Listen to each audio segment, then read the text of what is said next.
Open-mindedness is not what you think. It's not a political view. It's not an approach to life. It's actually your visual field, your literal visual field. So here's the thing. Your eyes are part of your brain, and open-mindedness just means you have a full visual field. So you don't have areas around the periphery that are not showing up in a color visual field test. So let me explain, okay? First of all, my name's Elizabeth Clark. I'm a former clinical nutritionist, former research and development lab director. I spent many, many years in laboratory diagnostics, and I have a little bit of a lisp because of my Invisalign. That's not the end of what I wanted to say. I'm a published biomedical researcher, and I teach advanced self-muscle testing. It's a method that my colleague Kayleen Tinker and I developed called Discernment Framework. And specifically, I teach Discernment Framework in the context of a technique I call mirror magic. And this is a method that gives you an open mind. And it does that by expanding, or really restoring actually, your visual field. So the outer limits of your visual field are connected to the CEO of your brain, the prefrontal cortex. And this is the part of your brain that is in charge of problem solving, higher level thinking. It's your God brain. It's the opposite of fight or flight. So when you're being narrow-minded, the opposite of open-minded, you're in your fight or flight reptilian brain, which is the very center of your visual field. So as you go through life, and also you're just kind of born with a certain amount of this as well, trauma distorts your visual field. Emotional trauma distorts your visual field. You can look this up.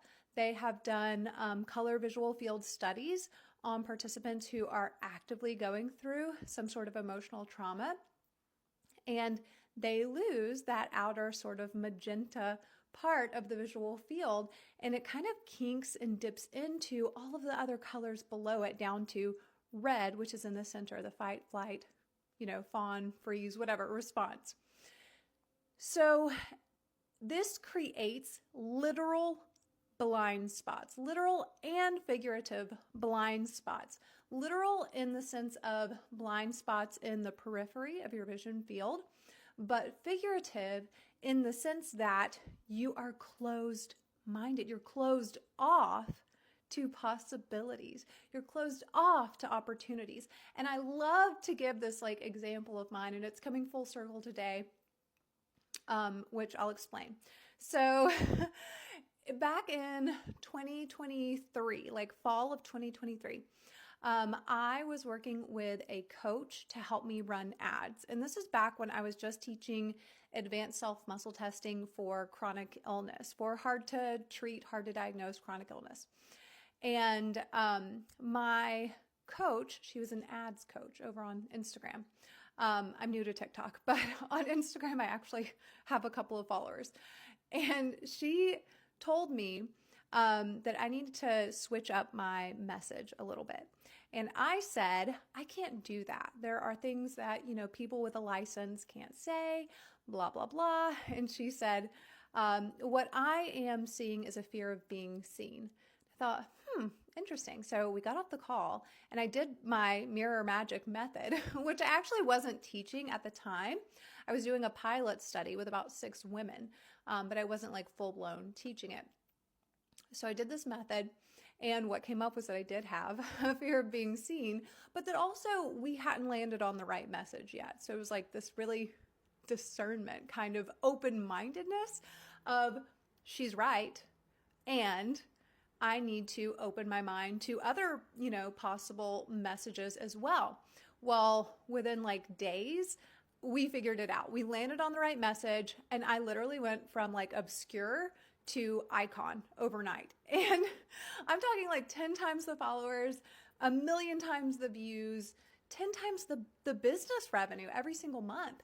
And it was a blind spot of mine this whole issue of like how to communicate my message appropriately, but also effectively, right? Like you have to toe the line there.